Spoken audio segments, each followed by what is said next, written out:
ਸਤਿ ਸ਼੍ਰੀ ਅਕਾਲ ਜੀ, ਸਵਾਗਤ ਹੈ ਚੈਨਲ ਪੰਜਾਬੀ ਦੇਖ ਰਹੇ ਸਾਰੇ ਦਰਸ਼ਕਾਂ ਦਾ। ਸੋ ਇਹ ਜਾਣਕਾਰੀ ਤਾਂ ਤੁਹਾਡੇ ਸਾਰੇ ਤੱਕ ਪਹੁੰਚ ਗਈ ਹੋਵੇਗੀ ਕਿ BC ਦੇ ਵਿੱਚ ਥੋੜੀ ਢਿੱਲ ਜ਼ਰੂਰ ਮਿਲੀ ਹੈ, ਪਰ ਇਹ ਜ਼ਰੂਰ ਕਿਹਾ ਜਾ ਰਿਹਾ ਹੈ ਕਿ ਜਿਹੜਾ ਜੁਲਾਈ ਦੇ ਅੱਧ ਤੱਕ ਜਿਹੜਾ ਇਹ ਚੀਜ਼ ਦੇਖੀ ਜਾਏਗੀ, ਮਿਡ ਤੱਕ, ਕਿ ਹਾਲਾਤ ਜਿਹੜੇ ਨੇ ਉਹ ਕੀ ਨੇ। ਕੁਝ ਹਾਲਾਤ ਜੂਨ ਤੱਕ ਵੀ ਨੋਟਿਸ ਕੀਤੇ ਜਾਣਗੇ।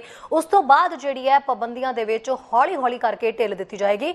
ਸੋ ਥੋੜੀ ਜਿਹੜੀ ਡਾਈਨਿੰਗ ਵਾਸਤੇ ਹੈ, ਜਿੱਥੇ ਤੁਸੀਂ ਜਾ ਕੇ ਖਾ ਸਕਦੇ ਹੋ, ਅਜੇ ਵੀ ਬਹੁਤ ਜ਼ਿਆਦਾ ਗਰੁੱਪ ਤਾਂ ਨਹੀਂ, ਥੋੜੇ ਗਰੁੱਪਾਂ ਦੇ ਵਿੱਚ ਜਿਹੜਾ ਤੁਸੀਂ ਜਾ ਸਕਦੇ ਹੋ। ਤੇ ਜੁਲਾਈ ਤੇ ਜੂਨ ਦੇ ਨਤੀਜੇ ਜਿਹੜੇ ਨੇ ਉਹ ਅੱਗੇ ਸਤੰਬਰ ਦੇ ਵਿੱਚ ਜਾਂ ਹੋ ਸਕਦਾ ਜੁਲਾਈ ਦੇ ਅੱਧ ਤੋਂ ਬਾਅਦ ਹੀ ਜਿਹੜਾ ਨਤੀਜੇ ਸਹੀ ਨਿਕਲਦੇ ਨੇ। ਕੋਵਿਡ ਮਾਮਲੇ ਜਾਂ ਹੋਰ ਵੇਰੀਐਂਟ ਦੇ ਮਾਮਲੇ ਉਹ ਘਟ ਜਾਂਦੇ ਨੇ ਤਾਂ ਕਿਤੇ ਨਾ ਕਿਤੇ ਪੂਰੇ ਤਰੀਕੇ ਨਾਲ BC ਨੂੰ ਖੋਲਿਆ ਜਾ ਸਕਦਾ ਹੈ। ਖਬਰਾਂ ਤੇ ਹੋਰ ਵੀ ਅਸੀਂ ਵਿਸਥਾਰ ਦੇ ਨਾਲ ਜਿਹੜਾ ਨਜ਼ਰ ਪਾਵਾਂਗੇ। ਹਾਲ ਦੀ ਘੜੀ ਸ਼ੁਰੂਆਤ ਕਰ ਲੈਂਦੇ ਹਾਂ ਹੈਡਲਾਈਨਸ ਦੇ ਨਾਲ।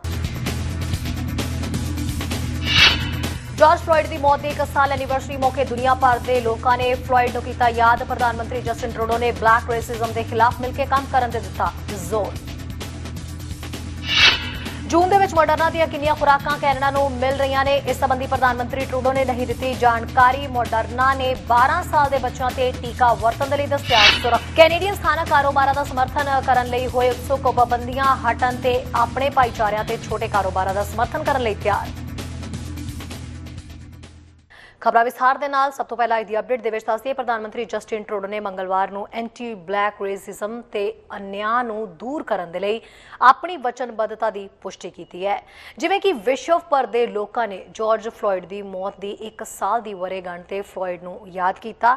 ਇੱਕ ਉਹ ਬਲੈਕ ਮੂਲ ਦਾ ਵਿਅਕਤੀ ਫਲੋਇਡ, ਜਿਸ ਨੂੰ 1 ਸਾਲ ਪਹਿਲਾਂ ਮਿਨੀਆਪੋਲਿਸ ਦੇ ਵਿੱਚ ਉਸ ਸਮੇਂ ਦੇ ਅਧਿਕਾਰੀ ਡੈਰੇਕ ਚੌਵਿਨ ਦੇ ਕੁਝ ਮਿੰਟਾਂ ਦੇ ਲਈ ਉਸ ਦੀ ਗਰਦਨ ਦੇ ਉੱਤੇ ਆਪਣਾ ਗੋਡਾ ਰੱਖਿਆ ਹੋਇਆ ਸੀ, ਜਿਸ ਤੋਂ ਬਾਅਦ ਚੌਵਿਨ ਨੂੰ ਉਸ ਦੀ ਮੌਤ ਦੇ ਲਈ ਦੋਸ਼ੀ ਠਹਿਰਾਇਆ ਗਿਆ, ਜਦੋਂ ਕਿ 3 ਹੋਰ ਬਰਖਾਸਤ ਅਧਿਕਾਰੀ ਉਹਨਾਂ ਦੇ ਮੁਕੱਦਮੇ ਦਾ ਇੰਤਜ਼ਾਰ ਜਿਹੜਾ ਉਹ ਕਰ ਰਹੇ ਸਨ। ਇਸ ਘਟਨਾ ਦੇ ਕਾਰਨ ਦੁਨੀਆ ਭਰ ਦੇ ਵਿੱਚ ਵਿਰੋਧ ਪ੍ਰਦਰਸ਼ਨਾਂ ਨੂੰ ਭੜਕਾ ਦਿੱਤਾ ਗਿਆ ਤੇ ਪ੍ਰਦਰਸ਼ਨਕਾਰੀਆਂ ਨੇ ਸਰਕਾਰਾਂ ਨੂੰ ਕੈਨੇਡਾ ਸਮੇਤ ਹੋਰ ਕਈ ਸੰਸਥਾਵਾਂ ਦੇ ਵਿੱਚ ਪ੍ਰਣਾਲੀਗਤ ਨਸਲਵਾਦ ਦੇ ਨਾਲ ਨਜਿੱਠਣ ਦੇ ਲਈ ਕਿਹਾ। ਟਰੂਡੋ ਨੇ ਫਲੋਇਡ ਦੀ ਮੌਤ ਨੂੰ ਟ੍ਰੈਜੇਡੀ ਦੱਸਿਆ ਤੇ ਕਿਹਾ ਕਿ ਕੈਨੇਡਾ ਦੇ ਸਮੇਤ ਇੱਥੇ ਬਹੁਤ ਸਾਰੇ ਲੋਕ ਨੇ ਜੋ ਬਲੈਕ ਰੇਸਿਜ਼ਮ ਤੇ ਬੇਇਨਸਾਫੀ ਦੇ ਨਾਲ ਜੀ ਰਹੇ ਨੇ। ਟਰੂਡੋ ਨੇ ਕਿਹਾ ਹੈ ਕਿ ਸਾਡੀ ਸਰਕਾਰ ਦੇਸ਼ ਭਰ ਦੇ ਕਾਲੇ ਮੂਲ ਦੇ ਭਾਈਚਾਰਿਆਂ ਦੇ ਨਾਲ ਮਿਲ ਕੇ ਕੰਮ ਕਰ ਰਹੀ ਹੈ ਤਾਂ ਜੋ ਇਹ ਸੁਨਿਸ਼ਚਿਤ ਕੀਤਾ ਜਾ ਸਕੇ ਕਿ ਕੋਈ ਵੀ ਸਾਈਡਲਾਈਨ ਨਾ ਕੀਤਾ ਜਾਏ। Floyd's death was a tragedy, and it was a reminder that there are still too many people living with anti-black racism and injustice, including here in Canada. Last summer, Canadians, and especially young people, marched to demand change. From economic empowerment through the Black Entrepreneurship Program to proposing to remove ineffective mandatory minimums from the criminal code to historic investments in community organizations, our government is working with Black communities across the country to make sure nobody is left behind. We will continue to take real action to fight systemic racism and create more opportunities for Black Canadians and for everyone. ਅਗਰ ਦੱਸਦੇ ਕਿ ਜੂਨ ਤੱਕ Canada ਨੂੰ ਮਾਡਰਨਾ ਦੀਆਂ ਕਿੰਨੀਆਂ vaccine ਖੁਰਾਕਾਂ ਮਿਲਣਗੀਆਂ, ਇਸ ਸੰਬੰਧੀ ਤਾਂ ਅਜੇ ਕੋਈ ਜਾਣਕਾਰੀ ਨਹੀਂ ਹੈ, ਪਰ ਜੂਨ ਤੱਕ ਹਰ ਕੈਨੇਡੀਅਨ ਵੈਕਸੀਨ ਦੀ ਪਹਿਲੀ ਖੁਰਾਕ ਹਾਸਲ ਕਰ ਲਏਗਾ, ਅਜਿਹਾ ਦਾਅਵਾ ਕੀਤਾ ਹੈ ਕੈਨੇਡਾ ਦੇ ਪ੍ਰਧਾਨ ਮੰਤਰੀ ਜਸਟਿਨ ਟਰੂਡੋ ਨੇ। ਫਿਲਹਾਲ ਵੈਕਸੀਨ ਸੰਬੰਧੀ ਹੋਰ ਕੀ ਕੁਝ ਜਾਣਕਾਰੀ ਹੈ, ਆਓ ਇਸ ਤੇ ਸੁਣਦੇ ਹਾਂ ਪ੍ਰਧਾਨ ਮੰਤਰੀ ਜਸਟਿਨ ਟਰੂਡੋ ਨੂੰ ਵਿਸਥਾਰ ਦੇ ਨਾਲ। ਪ੍ਰਧਾਨ ਮੰਤਰੀ ਜਸਟਿਨ ਟਰੂਡੋ ਨੇ ਕੈਨੇਡੀਅਨ ਦੇ ਟੀਕਾਕਰਨ ਕਰਨ ਦੀ ਸ਼ਲਾਘਾ ਕੀਤੀ ਹੈ ਤੇ ਕਿਹਾ ਹੈ ਕਿ ਸਾਡਾ ਦੇਸ਼ ਕੋਵਿਡ-19 ਟੀਕਾਕਰਨ ਦੀ ਵਿਸ਼ਵ ਰੈਂਕਿੰਗ ਦੇ ਵਿੱਚ ਅੱਗੇ ਵਧ ਰਿਹਾ ਹੈ। ਵੱਧ ਤੋਂ ਵੱਧ ਖੁਰਾਕਾਂ ਲੈਣ ਦੇ ਨਾਲ ਪ੍ਰਧਾਨ ਮੰਤਰੀ ਟਰੂਡੋ ਨੇ ਕਿਹਾ ਹੈ ਕਿ G20 ਦੇ ਵਿੱਚ ਕੈਨੇਡਾ ਹੁਣ 3ਜੇ ਨੰਬਰ ਤੇ ਹੈ ਜਦੋਂ ਪ੍ਰਤੀ ਵਿਅਕਤੀ ਖੁਰਾਕ ਦੀ ਗੱਲ ਕੀਤੀ ਜਾਂਦੀ ਹੈ। ਅੱਧੇ ਤੋਂ ਵੱਧ ਕੈਨੇਡੀਅਨਾਂ ਨੂੰ ਹੁਣ ਕੋਵਿਡ ਵੈਕਸੀਨ ਦੀ ਇੱਕ ਖੁਰਾਕ ਮਿਲ ਚੁੱਕੀ ਹੈ। ਇਹ ਗਿਣਤੀ ਤੇਜ਼ੀ ਨਾਲ ਵਧ ਰਹੀ ਹੈ ਕਿਉਂਕਿ ਲੱਖਾਂ ਖੁਰਾਕਾਂ ਹੋਰ ਆ ਰਹੀਆਂ ਨੇ। Latest is that we have now vaccinated over half of eligible adults in Canada, and everyone who can now schedule an appointment should be scheduling an appointment. We need to get everyone vaccinated. We remain absolutely confident that we will have more than enough doses in Canada by the end of June to give a first dose to every Canadian who wants one. And second doses will continue to ramp up through June and into the summer. The exact numbers on Moderna, as the Minister has said, we are waiting for a scheduled delivery. But again, I can assure all Canadians there will be more than enough doses by the end of June for everyone, every Canadian who wants it, to have gotten their first dose. ਐਨਾ ਹੀ ਨਹੀਂ, ਇਸ ਮੌਕੇ Trudeau ਨੇ vaccine ਖੁਰਾਕਾਂ ਹੋਰ ਜ਼ਿਆਦਾ ਮਿਲਣ ਸੰਬੰਧੀ ਕਿਹਾ ਕਿ ਯੂਨਾਈਟਿਡ ਸਟੇਟ ਨਾਲ ਵੀ ਇਸ ਸੰਬੰਧੀ ਗੱਲ ਚੱਲ ਰਹੀ ਹੈ ਤੇ ਉਮੀਦ ਹੈ ਜਲਦੀ ਵੈਕਸੀਨ ਹੋਰ ਪਹੁੰਚੇ। We have been, since the beginning of this pandemic, working with partners around the world, including the United States, to ensure that we get through this as quickly as possible. The conversations continue, including at the level of our ambassador in Washington. We will continue to try and make sure that we're getting Canadians vaccinated as quickly as possible so we can get through this and get life back to normal, and as well turn even more efforts to helping the world get through this, because we don't end this pandemic anywhere until we end it everywhere. ਵਿਰੋਧੀ ਧਿਰਾਂ ਇਸ ਵੇਲੇ ਚੋਣਾਂ ਦੀ ਮੰਗ ਕਰ ਰਹੀਆਂ ਨੇ ਤੇ ਕੀ ਚੋਣਾਂ ਅਜਿਹੇ ਮਾਹੌਲ ਦੇ ਵਿੱਚ ਹੋਣ ਦੀ ਸੰਭਾਵਨਾ ਹੈ, ਤਾਂ ਇਸ ਤੇ ਪ੍ਰਧਾਨ ਮੰਤਰੀ ਟਰੂਡੋ ਨੇ ਜਵਾਬ ਕੁਝ ਇਸ ਤਰ੍ਹਾਂ ਦਿੱਤਾ। As I've said, it has been one of the strengths of this country that political parties, that across different orders of government and indeed within Parliament and assemblies have been able to work together to get unprecedented support out to Canadians. I made a promise from the very beginning that we would have Canadians' backs no matter what it took for as long as it took to get through this pandemic, and that has worked. And by and large, other parties have supported that. We have seen, however, that we need to continue to have a well-functioning parliament so that we can continue to get support out to Canadians, and that is very much my focus. Nobody wants an election before the end of this pandemic, and we certainly hope to be able to continue to deliver all the helps that we promised to Canadians without over interference by opposition parties. ਉਧਰ Canada ਨੂੰ ਆਉਣ ਵਾਲੇ ਦਿਨਾਂ ਦੇ ਵਿੱਚ ਕੋਵਿਡ-19 ਦੀ vaccine ਬਹੁਤ ਹੀ ਘੱਟ ਮਿਲਣ ਵਾਲੀ ਹੈ, ਪਰ ਫਾਈਜ਼ਰ ਬਾਇਓਐਨਟੈਕ ਦੇ ਵੱਲੋਂ ਇਸ ਹਫਤੇ 6 ਲੱਖ ਡੋਜ਼ਾਂ ਜਿਹੜੀਆਂ ਨੇ ਉਹ ਦਿੱਤੀਆਂ ਜਾਣਗੀਆਂ। ਸੋ ਅਗਲੇ 7 ਦਿਨਾਂ ਦੇ ਵਿੱਚ 2 ਫਾਰਮਾਸਿਊਟੀਕਲ ਫਰਮਸ ਦੇ ਵੱਲੋਂ 2 ਮਿਲੀਅਨ ਸ਼ਾਟਸ ਜਿਹੜੇ ਨੇ ਉਹ ਦਿੱਤੇ ਜਾਣੇ ਸਨ, ਪਰ ਪਿਛਲੇ ਹਫਤੇ ਇਹਨਾਂ ਦੇ ਵੱਲੋਂ 1.4 ਮਿਲੀਅਨ ਡੋਜ਼ਾਂ ਹੀ ਭੇਜੀਆਂ ਗਈਆਂ। ਫਾਈਜ਼ਰ ਤੇ ਬਾਇਓਐਨਟੈਕ ਦੇ ਵੱਲੋਂ ਲਗਾਤਾਰ ਡੋਜ਼ਾਂ ਡਿਲੀਵਰ ਕੀਤੀਆਂ ਜਾ ਰਹੀਆਂ ਨੇ, ਫਿਰ ਭਾਵੇਂ ਹੋਰਨਾਂ ਵੈਕਸੀਨ ਨਿਰਮਾਤਾਵਾਂ ਦੇ ਵੱਲੋਂ ਆਪਣੀਆਂ ਸ਼ਿਪਮੈਂਟ ਭੇਜਣ ਦੇ ਵਿੱਚ ਦੇਰ ਸਵੇਰ ਹੋ ਜਾਂਦੀ ਹੈ। ਪ੍ਰਾਪਤ ਜਾਣਕਾਰੀ ਦੇ ਅਨੁਸਾਰ ਜੂਨ ਦੇ ਵਿੱਚ ਉਹਨਾਂ ਦੇ ਵੱਲੋਂ 2.4 ਮਿਲੀਅਨ ਡੋਜ਼ਾਂ ਹਫ਼ਤਾਵਾਰੀ ਦੇਣੀਆਂ ਸ਼ੁਰੂ ਕੀਤੀਆਂ ਜਾਣਗੀਆਂ। ਫੈਡਰਲ ਸਰਕਾਰ ਨੂੰ ਮਈ ਦੇ ਅੰਤ ਤੱਕ ਮੋਡਰਨਾ ਵੈਕਸੀਨ ਦੀਆਂ ਹੋਰ ਡੋਜ਼ਾਂ ਮਿਲਣ ਦੀ ਸੰਭਾਵਨਾ ਹੈ, ਪਰ ਅਧਿਕਾਰੀਆਂ ਦਾ ਕਹਿਣਾ ਹੈ ਕਿ ਅਜੇ ਤੱਕ ਇਹ ਸਪਸ਼ਟ ਨਹੀਂ ਹੈ ਕਿ ਇਹ ਡੋਜ਼ਾਂ ਕਦੋਂ ਤੱਕ ਮਿਲਣਗੀਆਂ। ਇਸ ਦੇ ਨਾਲ ਹੀ ਜੂਨ ਦੇ ਅੰਤ ਤੱਕ ਆਕਸਫੋਰਡ ਐਸਟਰਾਜੇਨੇਕਾ ਦੀਆਂ 1 ਮਿਲੀਅਨ ਡੋਜ਼ਾਂ ਦੀ ਡਿਲੀਵਰੀ ਹੋਰ ਮਿਲਣ ਦੀ ਆਸ ਹੈ। ਇਸ ਦੌਰਾਨ ਹੈਲਥ ਕੈਨੇਡਾ ਦੇ ਵੱਲੋਂ ਅਜੇ ਵੀ ਜੌਨਸਨ ਐਂਡ ਜੌਨਸਨ ਦੀਆਂ 3 ਲੱਖ ਵੈਕਸੀਨਸ ਦਾ ਮੁਲਾਂਕਣ ਕੀਤਾ ਜਾ ਰਿਹਾ ਹੈ। ਇਹ ਵੈਕਸੀਨ ਪਿਛਲੇ ਮਹੀਨੇ ਡਿਲੀਵਰ ਹੋ ਗਈਆਂ ਸਨ, ਪਰ ਇਹਨਾਂ ਦੀ ਵੰਡ ਜਿਹੜੀ ਹੈ ਉਹ ਅਜੇ ਹੋਣੀ ਬਾਕੀ ਹੈ। ਕੈਨੇਡਾ G7 ਦੇ ਵਿੱਚ ਇਕੱਲਾ ਅਜਿਹਾ ਦੇਸ਼ ਹੈ ਜਿਸ ਨੇ ਕੋਵਿਡ-19 ਵੈਕਸੀਨ ਦੀਆਂ ਖੁਰਾਕਾਂ ਕੋਵੈਕਸ ਤੋਂ ਲਈਆਂ ਨੇ। ਇਹ ਵਿਸ਼ਵ ਵਿਆਪੀ ਟੀਕਾ ਵੰਡਣ ਦੀ ਪਹਿਲ ਹੈ। ਵਿਸ਼ਵ ਸਿਹਤ ਸੰਗਠਨ ਦੀ ਟੀਕਾਕਰਨ ਡਾਇਰੈਕਟਰ ਨੇ ਕੈਨੇਡਾ ਨੂੰ ਵੈਕਸੀਨ ਵੰਡ ਸੰਬੰਧੀ ਕੁਝ ਸੁਝਾਅ ਦਿੱਤੇ। One thing is about whether they are also going to retain their effectiveness against these variants of concern that are circulating around the world.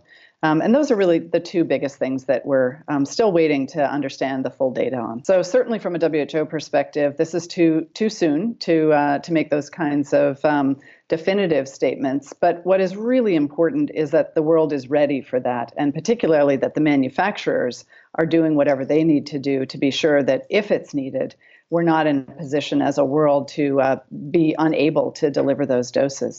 That's exactly the reason, is that as everybody knows, that these are vaccines that have been around for a little less than a year, and certainly only in routine use for the past 5 months.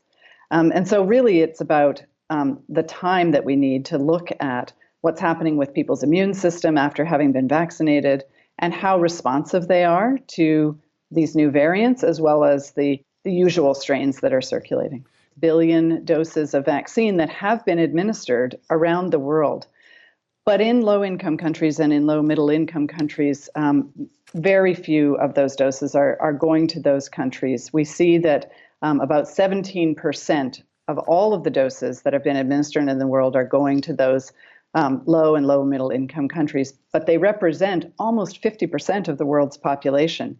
So you're right that we're in this position where the highest priority groups, those who are elderly, healthcare workers, social workers, have not yet been vaccinated in many, many countries.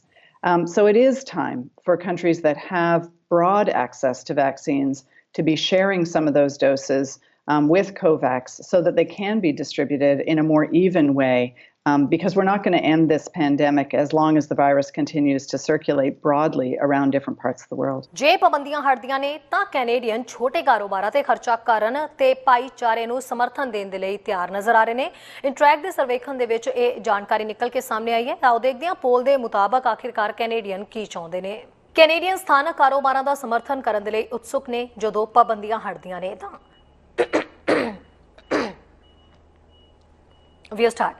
Canadian ਸਥਾਨਕ ਕਾਰੋਬਾਰਾਂ ਦਾ ਸਮਰਥਨ ਕਰਨ ਦੇ ਲਈ ਉਤਸੁਕ ਨੇ ਜਦੋਂ ਪਾਬੰਦੀਆਂ ਹਟਦੀਆਂ ਨੇ ਤਾਂ ਜੀ ਹਾਂ ਸਰਵੇਖਣ ਤਾਂ ਇਹੀ ਸੁਝਾਅ ਦਿੰਦੇ ਨੇ।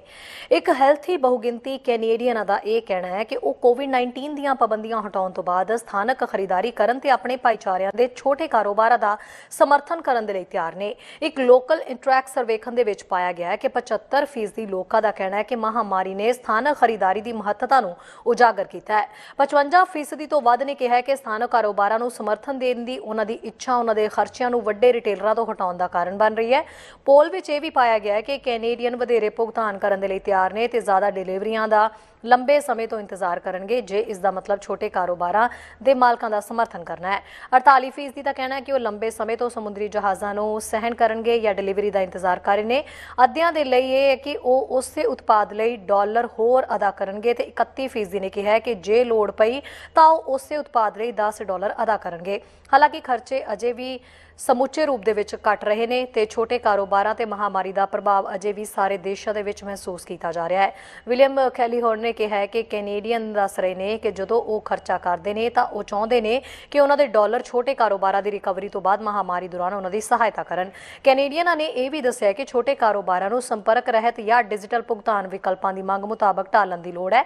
ਈ ਟ੍ਰਾਂਸਫਰ ਜਾਂ ਜੋਖਮ ਸਮੇਤ ਹੇਠਾਂ ਆਉਣਾ। ਕੰਪਨੀ ਦਾ ਕਹਿਣਾ ਹੈ ਕਿ ਇੱਕ ਮਰਚੈਂਟ ਐਪ ਜਾਂ ਵੈਬਸਾਈਟ ਦੇ ਅੰਦਰ ਕੀਤੇ ਡੈਬਿਟ ਭੁਗਤਾਨਾਂ ਦੇ ਵਿੱਚ 333% ਦਾ ਵਾਧਾ ਹੋਇਆ ਹੈ। ਮਹਾਮਾਰੀ ਸ਼ੁਰੂ ਹੋਣ ਤੋਂ ਬਾਅਦ ਕਾਰੋਬਾਰਾਂ ਦੇ ਨਾਲ ਸੰਬੰਧਿਤ ਈ ਟ੍ਰਾਂਸਫਰ ਦੇ ਵਿੱਚ 113% ਦਾ ਵਾਧਾ ਹੋਇਆ ਹੈ। ਨਿਊਜ਼ ਡੈਸਕ ਤੋਂ ਚੈਨਲ ਪੰਜਾਬੀ ਦੀ ਰਿਪੋਰਟ। ਅਪ੍ਰੈਲ ਦਾ ਮਹੀਨਾ ਸਿੱਖ ਹੈਰੀਟੇਜ ਮੰਥ ਹੋਣ ਕਰਕੇ ਨਾ ਪਿਛਲੇ ਸਾਲ ਨਗਰ ਕੀਰਤਨ ਕੱਢਿਆ ਗਿਆ ਤੇ ਨਾ ਹੀ ਇਸ ਸਾਲ ਉਹ ਰੌਣਕਾਂ ਦੇਖਣ ਨੂੰ ਮਿਲੀਆਂ ਕਿਉਂਕਿ ਕੋਵਿਡ-19 ਕਾਰਨ ਪਾਬੰਦੀਆਂ ਫੈਡਰਲ ਸਰਕਾਰ ਦੇ ਵੱਲੋਂ ਜਿਹੜੀਆਂ ਲਗਾਈਆਂ ਗਈਆਂ ਸੀ ਉਹਨਾਂ ਕਰਕੇ ਜਿਹੜਾ ਇਕੱਠ ਜ਼ਿਆਦਾ ਨਹੀਂ ਕੀਤਾ ਜਾ ਸਕਦਾ ਸੀ। ਪਰ ਬਹੁਤ ਸਾਰੀਆਂ ਜਥੇਬੰਦੀਆਂ ਨੇ ਆਪੋ ਆਪਣੇ ਤਰੀਕੇ ਦੇ ਨਾਲ ਸਿੱਖ ਹੈਰੀਟੇਜ ਮੰਥ ਦੀ ਲੋਕਾਂ ਨੂੰ ਜਿਹੜੀ ਹੈ ਉਹ ਵਧਾਈ ਦਿੱਤੀ, ਜਿਨ੍ਹਾਂ ਦੇ ਵਿੱਚੋਂ ਇੱਕ ਹੈ ਲੈਜੈਂਡਰੀ ਸਿੱਖ ਰਾਈਡਰਸ, ਜਿਨ੍ਹਾਂ ਦੇ ਵੱਲੋਂ ਇੱਕ ਮੋਟਰਸਾਈਕਲ ਰੈਲੀ ਕੱਢੀ ਗਈ। ਮੋਟਰਸਾਈਕਲ ਰੈਲੀ ਨੂੰ ਕੱਢੇ ਜਾਣ ਦਾ ਮਕਸਦ ਸੀ ਸਾਰੇ ਸਿੱਖਾਂ ਨੂੰ ਪੰਜਾਬੀਆਂ ਨੂੰ ਸਾਂਝੀਵਾਲਤਾ ਦਾ ਸੁਨੇਹਾ ਦੇਣਾ ਤੇ ਸਿੱਖ ਹੈਰੀਟੇਜ ਮੰਥ ਦੀ ਵਧਾਈ ਦੇਣਾ। ਪਰ ਇਸ ਰੈਲੀ ਨੂੰ ਕਰਨ ਤੋਂ ਪਹਿਲਾਂ ਮੋਟਰਸਾਈਕਲ ਕਲੱਬ ਵਾਲਿਆਂ ਦਾ RCMP ਤੇ ਜਿਹੜਾ ਪਰਮਿਸ਼ਨ ਲੈਣਾ ਉਹਨਾਂ ਕੋਲੋਂ ਜ਼ਰੂਰੀ ਸੀਗਾ। RCMP ਨੇ ਇਸ ਮੌਕੇ ਇਹਨਾਂ ਨੂੰ ਐਸਕਾਰਟ ਵੀ ਦਿੱਤਾ ਤੇ ਗੁਰਦੁਆਰਾ ਦਸ਼ਮੇਸ਼ ਦਰਬਾਰ ਸਾਹਿਬ ਤੋਂ ਅਰਦਾਸ ਕਰਦਿਆਂ ਜਿਹੜਾ ਹੈ ਇਸ ਰੈਲੀ ਨੂੰ ਹਰੀ ਝੰਡੀ ਦਿੱਤੀ ਗਈ। ਇਹ ਮੋਟਰਸਾਈਕਲ ਰੈਲੀ 5 ਉਹਨਾਂ ਗੁਰਦੁਆਰਾ ਸਾਹਿਬਾਨਾਂ ਤੱਕ ਪਹੁੰਚੀ ਜਿਨ੍ਹਾਂ ਦੇ ਵੱਲੋਂ ਇਸ ਰੈਲੀ ਨੂੰ ਪ੍ਰਮੋਟ ਕਰਨ ਦੀ ਇਜਾਜ਼ਤ ਦਿੱਤੀ ਗਈ ਸੀ। ਕਈ ਕਲੱਬ ਦੇ ਮੈਂਬਰ ਜਿਹੜੇ ਸੀ ਉਹ ਇਸ ਰੈਲੀ ਦਾ ਹਿੱਸਾ ਬਣੇ ਤੇ ਅਪ੍ਰੈਲ ਦੇ ਪਵਿੱਤਰ ਮਹੀਨੇ ਤੇ ਪੰਜਾਬੀਆਂ ਦੀ ਚੜ੍ਹਦੀ ਕਲਾ ਦਾ ਮੈਸੇਜ ਦਿੰਦਿਆਂ ਇਹ ਰੈਲੀ ਸਮਾਪਤ ਹੋਈ। ਇਸ ਮੌਕੇ ਕਿਸਾਨਾਂ ਦੇ ਹੱਕ ਦੀ ਵੀ ਗੱਲ ਕੀਤੀ ਗਈ। ਵਧਾਈ ਦੇ ਪਾਤਰ ਆ ਵੀ ਜਿਹੜਾ ਤੁਸੀਂ ਅੱਜ ਰਾਈਡ ਕਰ ਲਏ ਆ ਜਾਂ ਮੋਟਰਸਾਈਕਲ ਰਾਈਡ ਕਰ ਲਏ ਤਾਂ ਆਪਾਂ ਸਾਰਿਆਂ ਨੂੰ ਪਤਾ ਆ ਵੀ ਕਿ ਪੰਜਾਬ ਕੀ ਹੋਣ ਡਿਆ, ਦਿੱਲੀ ਕੀ ਹੋਣ ਡਿਆ, ਰਾਈਟ। ਸੋ ਥੋੜ੍ਹਾ ਜੇ ਆਪਾਂ ਜੇ ਵੀ ਕਹਿ ਸਕਦੇ ਸੈਲੀਬ੍ਰੇਸ਼ਨ ਇੱਕ ਤਰੀਕੇ ਦੀ ਸੈਲੀਬ੍ਰੇਸ਼ਨ ਕਰਨ ਦੀ ਕੋਈ ਆਪਣੇ ਕੋਲ ਖਾਸ ਹੈ ਤਾਂ ਨਹੀਂ ਇਸ ਵੇਲੇ, ਪਰ ਮੈਂ ਜੋ ਵੀ ਆਪਾਂ ਕਰ ਸਕਦੇ ਹਾਂ। ਸੋ ਤੁਸੀਂ ਸਾਰੇ ਜਾਣੇ ਤੁਸੀਂ ਇਕੱਠੇ ਹੋਏ ਆ, ਸੋ ਤੁਸੀਂ should pat yourself on the back, it's a big deal because ਤੁਸੀਂ ਸਾਰੇ ਇਕੱਠੇ ਹੋ ਗਏ। ਅਸੀਂ ਇੱਥੇ ਆਏ ਆ ਬਿਕਾਜ਼ ਭਾਜੀ ਨੇ ਸਾਨੂੰ ਫੋਨ ਕੀਤਾ ਵੀ ਸਾਨੂੰ ਹੈਲਪ ਚਾਹੀਦੀ ਆ, ਸਾਡੀ ਕਮਿਊਨਿਟੀ ਆ ਤੇ ਜੇ ਅਸੀਂ ਨਹੀਂ ਤੁਹਾਡੀ ਹੈਲਪ ਕਰਾਂਗੇ ਤਾਂ ਬੇਸਿਕਲੀ ਕੌਣ ਕਰੂਗਾ, ਰਾਈਟ। ਸੋ ਇੰਸਪੈਕਟਰ ਹਾਰਨ ਦਸਾਂਝ ਜਿਹੜੇ ਆ ਰੈਲੀਆਂ ਤੇ ਜਿੰਨੇ ਵੀ ਪ੍ਰੋਟੈਸਟ ਤੇ ਜਿੰਨੇ ਵੀ ਰਾਈਟਸ ਆ ਇਹ ਇਹਨਾਂ ਕਰਕੇ ਹੋ ਰਹੀਆਂ ਬਿਕਾਜ਼ ਇਹ ਸਾਨੂੰ ਸਪੋਰਟ ਕਰਦੇ ਆ ਤਾਂ ਅਸੀਂ ਕਮਿਊਨਿਟੀ ਨੂੰ ਫਿਰ ਸਪੋਰਟ ਕਰਦੇ ਹਾਂ। ਸੋ ਇਹਨਾਂ ਦਾ ਵੀ ਬਹੁਤ ਜ਼ਿਆਦਾ thank you. So yeah, so I mean, biggest message I can give you here today is be safe and don't do anything that'll be ਤੁਹਾਨੂੰ ਕੋਈ ਕੁਛ ਕਵੇ ਤੇ ਸਾਨੂੰ ਕੋਈ ਕੁਛ ਕਵੇ ਵੀ ਪੈਂਡੈਮਿਕ ਜਿਹੜਾ ਪੈਂਡੈਮਿਕ ਨਾ ਹੁੰਦਾ, COVID-19 ਦਾ ਇਸ਼ੂ ਨਾ ਹੁੰਦਾ, you didn't even have to contact us. You know, go for a ride, enjoy, right? ਪਰ ਹੁਣ ਮਸਲਾ ਇਹ ਹੈ ਵੀ ਜਿਹੜਾ ਹੁਣ COVID-19 ਦਾ ਪ੍ਰੋਵਿੰਸ਼ੀਅਲ ਹੈਲਥ ਆਰਡਰ ਜਿਹੜੇ ਆ ਉਹ ਸਾਰੇ ਇਫੈਕਟ ਜਾਂ ਜਦੋਂ ਆਪਾਂ ਖੜਦੇ ਵੀ ਹਾਂ ਕਿਤੇ ਵੀ ਖੜਦੇ ਆ ਤੁਸੀਂ ਮਤਲਬ ਆਪਣਾ ਸੋਸ਼ਲ ਡਿਸਟੈਂਸਿੰਗ ਰੱਖਿਓ, ਮਾਸਕ ਪਾ ਕੇ ਰੱਖਿਓ ਬਿਕਾਜ਼ ਪਰਸੈਪਸ਼ਨ ਇਜ਼ ਹਿਊਜ। ਤੁਹਾਨੂੰ ਕਮਿਊਨਿਟੀ ਦੇਖਦੀ ਆ, ਉਹਨਾਂ ਨੇ ਕਹਿਣਾ ਉਹ ਦੇਖੋ ਦੂਰ ਪ੍ਰੋਵਿੰਸ਼ੀਅਲ ਹੈਲਥ ਆਰਡਰ ਚੱਲ ਰਹੇ ਆ ਤੇ ਇਹ ਇੱਦਾਂ ਬਿਨਾਂ ਮਾਸਕ ਕਰੀ ਜਾਂਦੇ ਨੇ। ਸੋ ਜਸਟ ਆਪਣੀ ਰਿਸਪੈਕਟ ਲਈ ਕਮਿਊਨਿਟੀ ਦੀ ਪ੍ਰੋਵਿੰਸ਼ੀਅਲ ਹੈਲਥ ਆਰਡਰ ਦੇ ਰਿਸਪੈਕਟ ਲਈ ਇੰਨਾ ਕੁ ਜ਼ਰੂਰ ਆਪਣਾ ਕਰੀਏ। ਬਾਕੀ enjoy the ride and be safe. Thank you thank you ਤੁਹਾਡਾ ਆਉਣ ਦਾ ਅਸੀਂ ਸਾਡਾ ਮਾਣ ਤਾਣ ਵਧਾਉਣ ਦਾ ਵੀ ਰੀਲੀ ਲਵ ਇਟ। ਸਾਡੇ ਬੰਦੇ ਸਾਡੇ ਨਾਲ ਖੜੇ ਆ we don't care about everybody else. ਅਸੀਂ ਰੀਲੀ ਸਹੀ मैंने दिलों कहने we really love you guys for doing all this.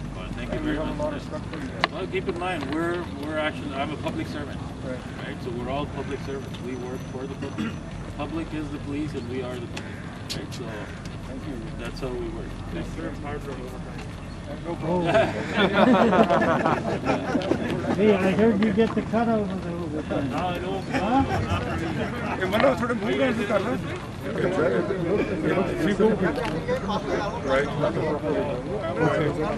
So we could go past and then come back, so we're coming northbound on 120th, and then we'll protect the lane while you guys are turning in there. Because we have Sergeant Chu in the back, so we'll keep that lane, and then you guys just turn into the lane.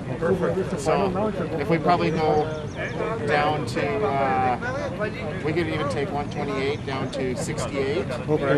Take a right on 68, right on Scott Road, and then in that way. That'll work. No problem. Okay. That would work really good. Yeah. Hello, everybody. So Lady, Ajo, come on. One. So we can't disobey the traffic lights. So what'll happen is if we get part of the group through, we'll just watch for that, and we'll just pull over and wait for you guys to come through, and then we'll get going again. Should we wait for the guys or no? So Say we got a light. If we get a light- 10 guys go through. okay.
Bulletin ਦੇ ਅਖੀਰ ਦੇ ਵਿੱਚ ਦੇਖਦੇ ਹਾਂ Edmonton ਤੋਂ ਸਾਡੇ senior ਪੱਤਰਕਾਰ ਕੁਲਮੀਤ ਸਿੰਘ ਸੰਘਾ ਦੀ ਇੱਕ ਖਾਸ ਰਿਪੋਰਟ।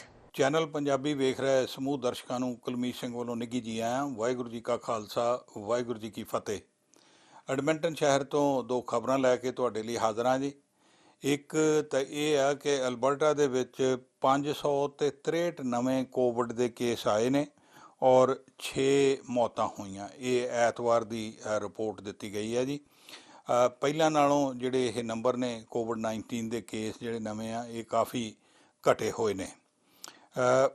43,765 ਲੋਕਾਂ ਨੂੰ ਸ਼ਨੀਚਰਵਾਰ ਵਾਲੇ ਦਿਨ ਵੈਕਸੀਨ ਜਿਹੜੀ ਜੀ ਲਾਈ ਗਈ ਆ ਔਰ ਇਹਦੇ ਨਾਲ ਜਿਵੇਂ ਦੱਸਿਆ ਬਈ 6944 ਟੈਸਟ ਕੰਪਲੀਟ ਕੀਤੇ ਗਏ ਪਿਛਲੇ 24 ਘੰਟਿਆਂ ਵਿੱਚ ਅਤੇ ਜਿਹੜਾ ਪੋਜ਼ੀਟਿਵਿਟੀ ਰੇਟ ਆ ਇਹ ਵੀ ਪਹਿਲਾਂ ਨਾਲੋਂ ਹੁਣ ਘਟਿਆ ਹੋਇਆ 8.9% ਪੋਜ਼ੀਟਿਵਿਟੀ ਰੇਟ ਹੈਗਾ। ਜੇ ਅਸੀਂ ਪੂਰੇ ਸੂਬੇ ਵਾਈਜ਼ ਦੇਖੀਏ ਤਾਂ ਕੈਲਗਰੀ ਜ਼ੋਨ ਦੇ ਵਿੱਚ ਜਿਹੜੇ ਐਕਟਿਵ ਕੇਸ ਆ ਉਹ 6360 ਆ, ਐਡਮਿੰਟਨ ਜ਼ੋਨ 'ਚ 3562 ਔਰ ਨਾਰਥ ਜ਼ੋਨ ਜਿਹੜਾ ਉਹਦੇ 'ਚ 2278, ਸੈਂਟਰਲ ਜ਼ੋਨ 1573 ਅਤੇ ਸਾਊਥ ਜ਼ੋਨ ਵਿੱਚ 753 ਅਤੇ ਅਨਨੋਨ ਜਿਹੜੇ ਆ ਜੀ ਉਹ 7 ਕੇਸਿਸ ਹੈਗੇ ਨੇ। ਔਰ ਸੂਬੇ ਦੇ ਵਿੱਚ 581 ਹੌਸਪੀਟਲਾਈਜੇਸ਼ਨਸ ਹੋਈਆਂ ਨੇ ਵਾਇਰਸ ਕਰਕੇ ਔਰ 162 ਵਿਅਕਤੀ ਜਿਹੜੇ ਆ ਉਹ ਇੰਟੈਂਸਿਵ ਕੇਅਰ ਵਿੱਚ ਆ। ਜਿਵੇਂ ਪਹਿਲਾਂ ਦੱਸਿਆ 6 ਮੌਤਾਂ ਹੋਈਆਂ ਨੇ ਔਰ ਟੋਟਲ ਮਰਨ ਵਾਲਿਆਂ ਦੀ ਗਿਣਤੀ ਜਿਹੜੀ ਆ 2176 ਹੋ ਗਈ ਆ। ਅਤੇ ਜਿਹੜੀਆਂ ਵੈਕਸੀਨ ਟੋਟਲ ਲੱਗੀ ਆ ਜੀ ਅਲਬਰਟਾ ਦੇ ਵਿੱਚ ਸੋ ਫਾਰ ਉਹ ਹੈ 25,06,919 ਵਿਅਕਤੀਆਂ ਨੂੰ। ਇਹ ਤਕਰੀਬਨ 50% ਦੇ ਕਰੀਬ ਹੈ ਜੀ ਜਿਹੜੇ ਐਲੀਜੀਬਲ ਲੋਕ ਹੈਗੇ ਆ ਉਹਨਾਂ ਨੂੰ ਪਹਿਲੀ ਡੋਜ਼ ਵੈਕਸੀਨ ਦੀ ਮਿਲ ਚੁੱਕੀ ਆ ਔਰ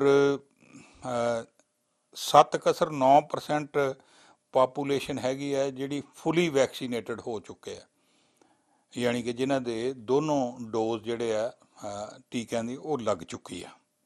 ਸੋ ਇਹ ਤਾਂ ਹੈ ਜੀ ਅਲਬਰਟਾ ਦੀ ਕੋਵਿਡ-19 ਪ੍ਰਤੀ ਜਿਹੜੀ ਰਿਪੋਰਟ। ਔਰ ਦੂਸਰੀ ਇੱਕ ਸਾਡੇ ਸੂਬੇ ਦੇ ਵਿੱਚ ਇਹ ਹੋਈ, ਤੁਹਾਨੂੰ ਯਾਦ ਹੋਣਾ ਕਿ ਸਾਡੇ UCP ਸਰਕਾਰ ਵੱਲੋਂ ਇੱਕ ਨਵਾਂ ਕਰੀਕੁਲਮ ਜਿਹੜਾ ਲਿਆਂਦਾ ਜਾ ਰਿਹਾ ਹੈਗਾ ਕਿੰਡਰਗਾਰਟਨ ਤੋਂ ਲੈ ਕੇ ਗ੍ਰੇਡ 6 ਤਾਈਂ ਦਾ, ਜਿਹਨੂੰ ਅਲਬਰਟਾ ਦੀ ਟੀਚਰ ਐਸੋਸੀਏਸ਼ਨ ਨੇ ਪਹਿਲਾਂ ਹੀ ਰਿਜੈਕਟ ਕਰ ਦਿੱਤਾ।